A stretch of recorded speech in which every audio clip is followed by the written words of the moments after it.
Pemirsa, kita bertemu lagi dalam program Sumut Terkini Evarina TV bersama saya Budi Arti. Pemirsa, di antara kabupaten kota di Pulau Nias, pada penyelenggaraan Pilkada serentak tahun 2020 ini, hanya Kabupaten Nias Utara yang masih memiliki sengketa tahapan pemilu.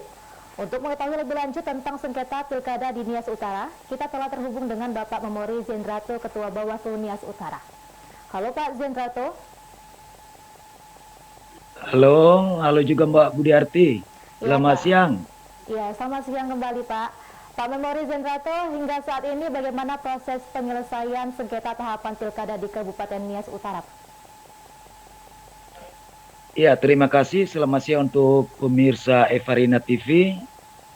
Eh, Benar bahwa beberapa waktu terakhir Bawaslu Nias Utara ada menangani proses permohonan sengketa dari salah seorang bakal pasangan calon yang telah mendaftar di KPU Kabupaten Nias Utara. Hingga saat ini proses ini sedang dalam proses tindak lanjut, yaitu setelah KPU Nias Utara melakukan tindak lanjut yaitu pembatalan berita acara khusus untuk bakal pasangan calon, untuk bakal pasangan Fodela atas nama Pona Azega. Saat ini prosesnya sedang proses klarifikasi dan proses penelitian dan klarifikasi di pihak lapas di Medan saat ini. Demikian, Mbak. Iya, baik Pak. Lalu hal apa yang membuat terjadinya perbedaan pemahaman antara pihak pemohon dengan termohon, Pak? Ya, terkait permohonan sengketa ini adalah terkait syarat calon atas calon bupati, yaitu Bapak Pona Azega, terkait dengan bahwa Bapak ini adalah seorang mantan terpidana. Yang disyaratkan itu bahwa setiap mantan terpidana itu dapat mendaftar dan dapat menjadi calon atau pasangan calon dengan syarat 5 tahun telah selesai menjalani masa pemidanaannya. Nah, itulah objeknya adalah berita acara KPU Nias Utara tanggal 23 September terkait penetapan pasangan calon peserta pemilihan Bupati Wakil Bupati Nias Utara tahun 2020. Nah, dari berita acara ini di sana dinyatakan bahwa bakal pasangan calon Fodela ini, yaitu Bapak Pona Azega dan Bapak Emmanuel Jebua, dinyatakan tidak memenuhi syarat. Nah, inilah objek yang diajukan atau dimohonkan untuk menjadi sengketa pemilihan di Bawaslu Kabupaten Nias Utara. Demikian, Mbak. Ya, Pak. Lalu berdasarkan putusan sidang musyawarah, apakah ada tindak lanjut yang dilakukan oleh pihak termohon untuk menjalankan putusan yang dimaksud, Pak? Iya, benar. Pertama, kami menjelaskan bahwa amar putusan Bawaslu itu ada 7. Jadi 7 poin amar putusan ini adalah satu kesatuan yang tidak dapat dipisahkan satu persatu.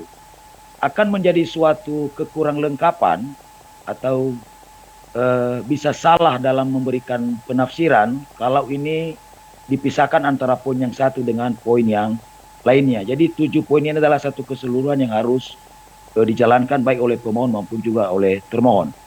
Pada beberapa hari yang lalu, tepatnya itu tanggal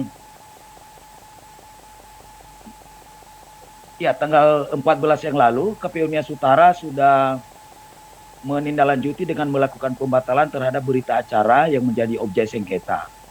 Nah, itulah bahwa pada saat ini berdasarkan putusan itu KPU bersama-sama dengan Bapak Slon Fodela ini melakukan klarifikasi kembali dan verifikasi kembali ke pihak lapas itu sebagaimana yang disyaratkan di dalam pasal 42 ayat 1 huruf F angka 3 dan 4 PKPU nomor 1 tahun 2020. Dan hingga saat ini itu sedang berproses dan tentu kita akan menunggu hasilnya.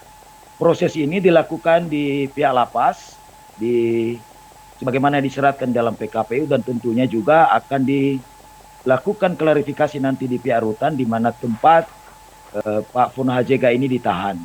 Nah, tentu dalam hal ini juga Bawaslu ikut dalam melakukan pengawasan pelaksanaan tindak lanjut dari putusan ini. Demikian, Mbak Budi Arti. Iya, baik Pak. Lalu kemudian dalam penyelenggaraan pemilihan kepala daerah, khususnya di Kabupaten Nias Utara, Pak. Bagaimana harapannya hingga Pilkada tanggal 9 Desember 2020 mendatang berjalan dengan lancar? Ya, terima kasih. Terkait harapan-harapan kita, tentu kita berharap agar semua pihak mematuhi aturan-aturan yang telah diatur mengenai pelaksanaan pilkada ini. Untuk saat ini, bahwa ini sedang tahapan pelaksanaan kampanye. Nah, di tahapan-tahapan ini akan sangat banyak berpotensi terjadinya pelanggaran-pelanggaran pelaksanaan pemilihan. Kita sebagai Bawaslu berharap pertama, kita berharap kepada masyarakat supaya ikut berpartisipasi dalam melakukan pengawasan. Karena personil dari pengawas pemilihan ini jumlahnya sangatlah terbatas. Tentu akan sangat lebih baik bila mana masyarakat juga ikut membantu melakukan pengawasan yang di Bawaslu kita istilahkan itu adalah pengawasan partisipatif. Kita juga berharap kepada setiap peserta pemilihan yaitu pasangan calon, tim kampanye, dan pihak-pihak lainnya atau stakeholder termasuk PNS, kepala desa, dan perangkat desa juga patuhlah terhadap aturan yang mengatur tentang pelaksanaan pemilihan ini. Bawaslu saat ini sedang giat-giatnya melakukan pengawasan dalam setiap pelaksanaan tahapan ini. Tentu bila mana ditemukan ada pelanggaran maka akan kita lanjuti sesuai prosedur dan tata cara penanganan pelanggaran sebagaimana diatur dalam ketentuan peraturan perundang-undangan. Demikian Mbak Budiarti. Iya, baik Pak. Terima kasih atas waktu dan informasinya Bapak. Selamat beraktivitas kembali. Terima kasih Mbak Budiarti. Selamat siang. Siang kembali Pak. Pemirsa, demikianlah pertanyaan Ketua Bawaslu Nias Utara. Saya Budiarti dan kerabat kerja yang bertugas pamit undur diri. Terima kasih dan sampai jumpa.